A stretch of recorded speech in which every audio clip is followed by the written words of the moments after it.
What's MQC? What is that? Mini Quad Club. Why don't you ride big quads? Why do they have mini quads? Because big ones are for guys that are little. Compensating? Right. What do you call the thing where you're sideways and then you go backwards around the thing? So it's like you're sideways and you pitch forward around it. You'll see. Yesterday I even bought a brand new chest cam thing because I knew I was going to do this soon.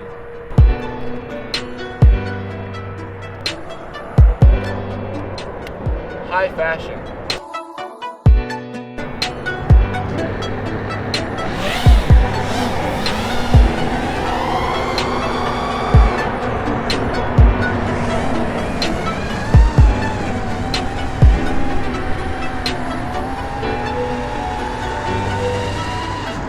Okay, so essentially what you're going to do, you're going to go up and do a Matty flip, but while you're sideways.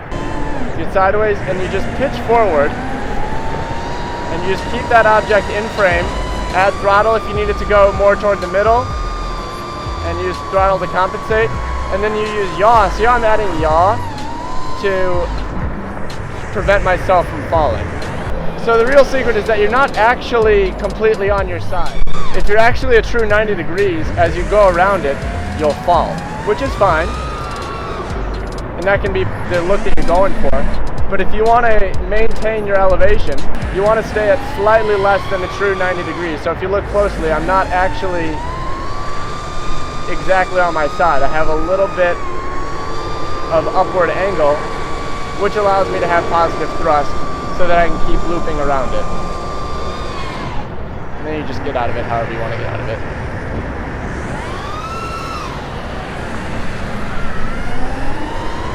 So just look at my fingers and see how I'm just adding a little bit of constant pitch. My pitch stick isn't moving too much. And then I'm just using throttle to bring myself around it, and then adding a little bit of roll and yaw as needed to keep myself in the air. And you might track away from it and have to get back toward it.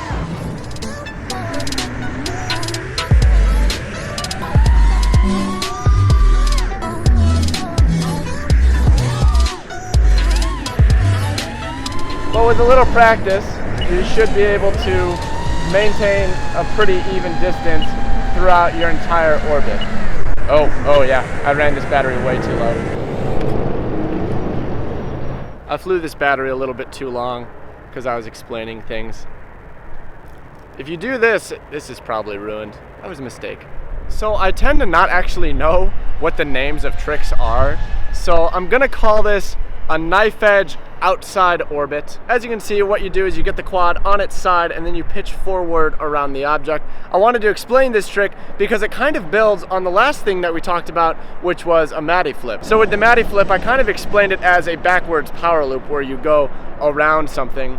This is taking that backwards power loop and just turning it on its side. You just get on your side and then pitch forward and orbit around the obstacle. Before you go for this, you probably want to be familiar with like a basic orbit where you're just nose in and circling. I would not call this a difficult trick. It's just another kind of mind-bending trick, as we tend to refer to all of these tricks that were invented by Matty Stunts. I'm not sure if he was the first one to do it, but he was the first one I saw do this trick, and it was like, so to recap a bit, what you do is you do a 90-degree roll so that you're sideways, and then you just apply a constant forward pitch and then use throttle to pull yourself around the obstacle. Essentially what you're doing is you're just Matty flipping around an obstacle. But the real difference, aside from this loop wrapping around like a vertical object rather than a horizontal object, is that you're fighting a sideways gravity pull rather than an upside down one. So with the Matty flip, as you got upside down and you wanted to minimize throttle until you were pointed back at the obstacle, this one you maintain a fairly constant and high throttle throughout the entire loop. Just be careful that being on the throttle for that long is pretty brutal on the batteries. As you saw, I ruined one because it took me a while to explain things in a way that I hope was clear. You just, yeah. And like I said, if you were actually a true 90 degrees, you would fall as you did your loop. So what you want to do is be just slightly less than 90 degrees. Have some of that thrust going up toward the sky so that you can stay elevated as you go around your crazy tall spire. This is definitely a trick that the taller the obstacle, the easier it is. You don't have to get that close to the obstacle. You can keep your orbit pretty wide. It definitely looks cooler as you bring it in, but that means find something really, really tall, because you'll have lots of time to react as you kind of fall around it, and you'll have more time to add a little bit of roll so that you can fight gravity as you do your orbit. If you didn't see my last video, Nick and Travis from MQC are visiting from Ohio. Jeff and Evan are hanging out, and we're just kind of having a great day, running around, flying. I'm trying my new Mavic. But since we were at this really tall obstacle, which is just so perfect for this particular trip, I'm glad I was able to squeeze in this quick tutorial. And if you want to hang out with us for the rest of the day, check the video that I posted right before this one, which I'll link in the places where things are linked. Thank you. Thanks for watching. Hope this was helpful, and if you have any questions about this trick, let me know in the comments and I'll try to help. Thanks.